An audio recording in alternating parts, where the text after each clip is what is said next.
Assalamualaikum warahmatullahi wabarakatuh. Salam budul.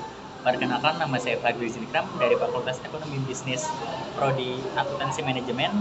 Di sini saya ditemani dengan rekan saya, Muhammad Farhan.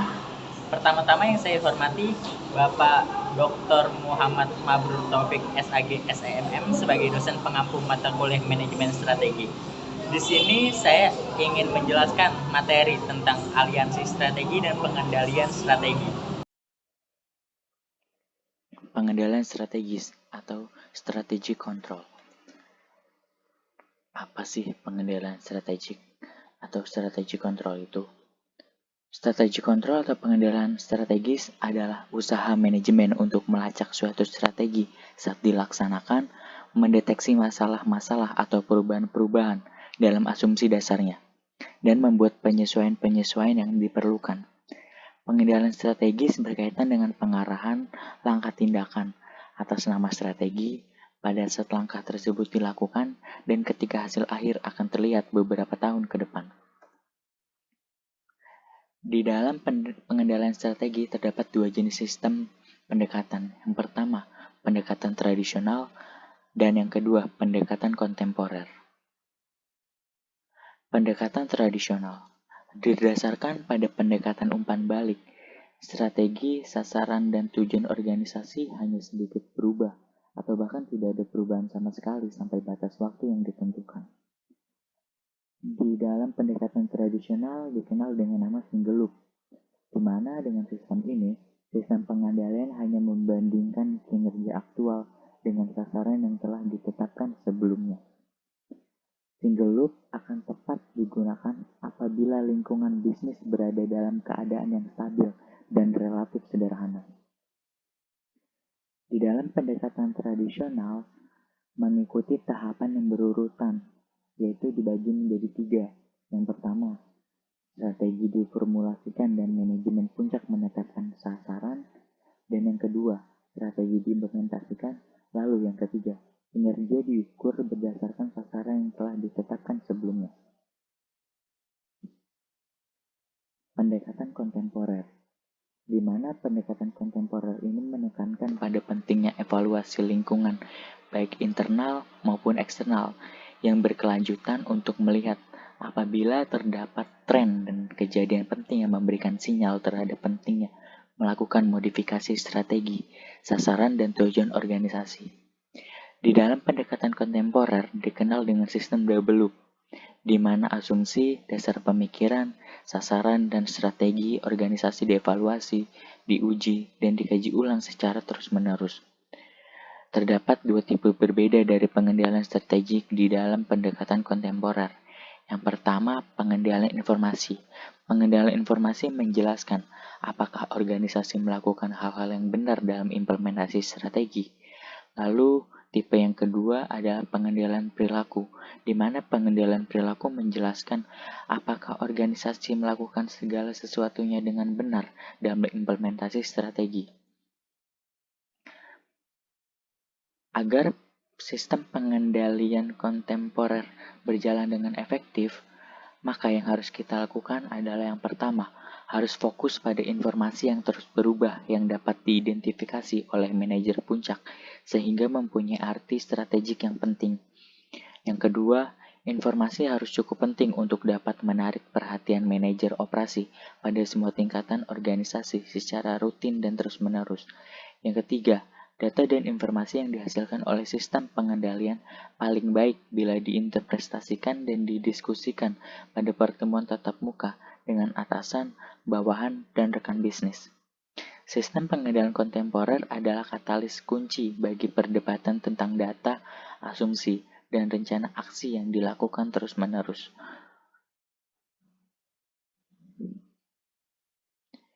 Perbedaan pendekatan tradisional dan pendekatan kontemporer ialah pendekatan tradisional menekankan pada batas dan kendal organisasi, sedangkan pendekatan kontemporer mengandalkan keseimbangan antara 3 kunci pengendalian. Implementasi strategi dibagi menjadi 3. Yang pertama budaya, yang kedua penghargaan, lalu yang ketiga batas organisasi. Budaya. Budaya organisasi adalah suatu sistem nilai dan kepercayaan yang membentuk karyawan, struktur organisasi, dan sistem pengendalian perusahaan untuk memproduksi norma-norma keyakinan. Budaya tidak dapat dibangun atau dirakit, tetapi harus dibudidayakan, diusahakan, dan dikembangbiakan. Budaya mengatur suatu batasan yang implisit, yaitu aturan-aturan yang tidak tertulis dari perilaku yang diperbolehkan. Budaya organisasi lebih bersifat organis daripada mekanis.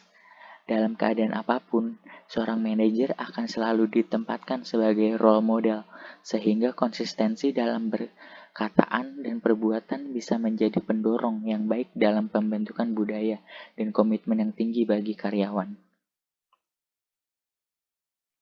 Lalu yang kedua, penghargaan. Sistem penghargaan atau rewards dan insentif merupakan perwujudan dari niat kuat untuk bisa mempengaruhi budaya organisasi, berfokus pada pekerjaan dengan prioritas tinggi dan memotivasi individu dan kinerja individu ke tingkat yang lebih tinggi.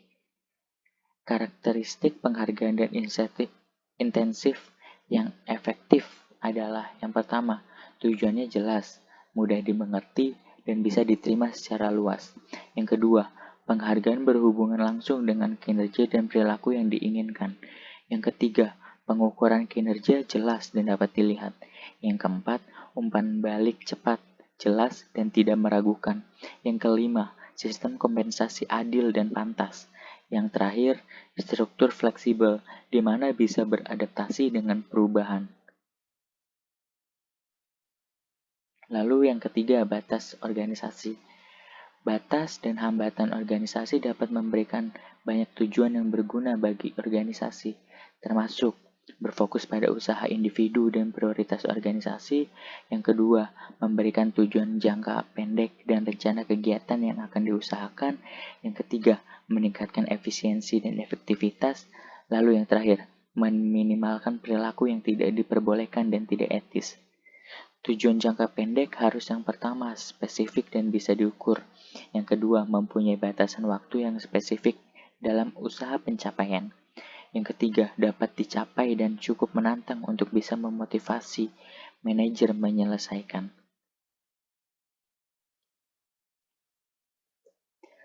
Perkembangan dari batasan penghargaan dan budaya. Organisasi perlu menyediakan suatu sistem penghargaan dan insentif digabung dengan budaya yang kuat sehingga hambatan dapat diinternalisasi. Semua itu dapat dicapai dengan yang pertama, mempekerjakan orang yang tepat yang telah mempunyai nilai dominan yang diinginkan perusahaan dan konsistensi dengan nilai-nilai tersebut. Yang kedua, memberikan pelatihan dan melakukan indoktrinasi. Yang ketiga, pentingnya panutan dalam pihak manajemen.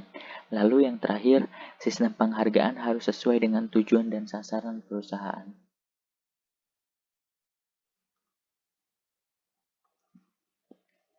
Oke, kita lanjut ke materi yang kedua, yaitu membahas tentang aliansi strategis. Apa sih aliansi strategis itu?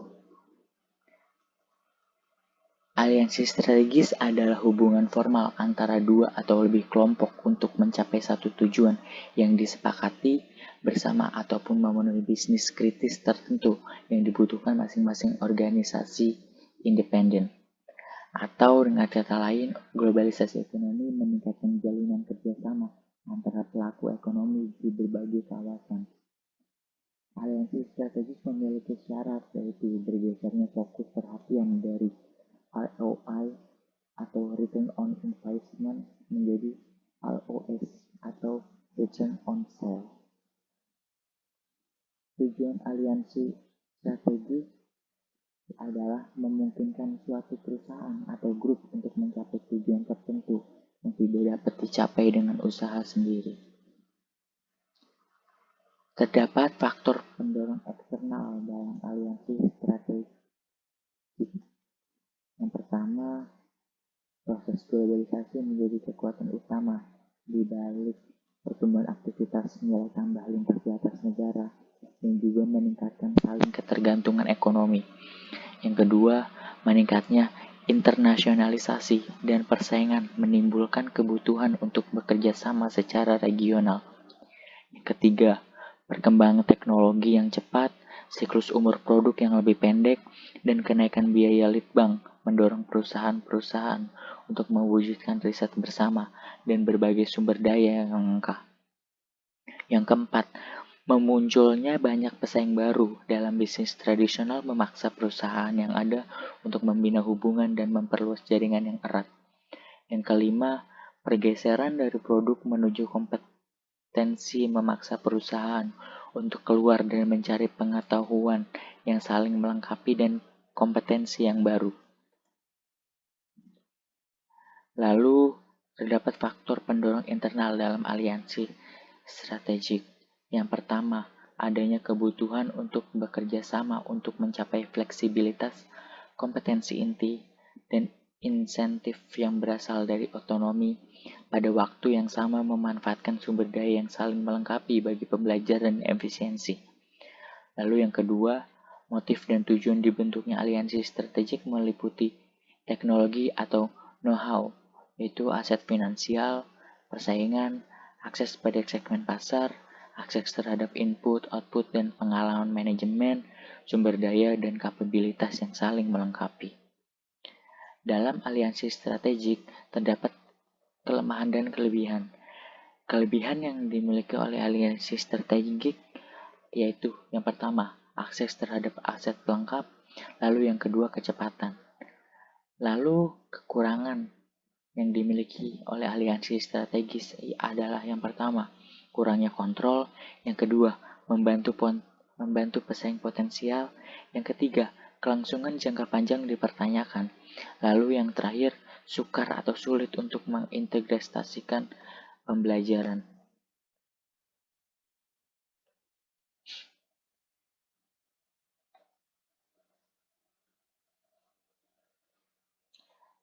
Aliansi strategik dalam skala global dikategorikan menjadi aliansi patungan atau alliance joint venture dengan badan hukum terpisah atau kadang-kadang tanpa kontribusi ekuitas. Lalu yang kedua, kerjasama dapat terbatas pada suatu fungsi atau mencangkup fungsi yang luas. Lalu yang ketiga, adalah umum bagi partner untuk bekerja sama dalam suatu produk atau segmen pasar tertentu, sementara pada saat yang sama tetap beroperasi sebagai pesaing di pasar yang lain. Lalu yang kedua ialah Functional Specific Competitive Alliance atau memiliki ciri badan hukum tidak terpisah.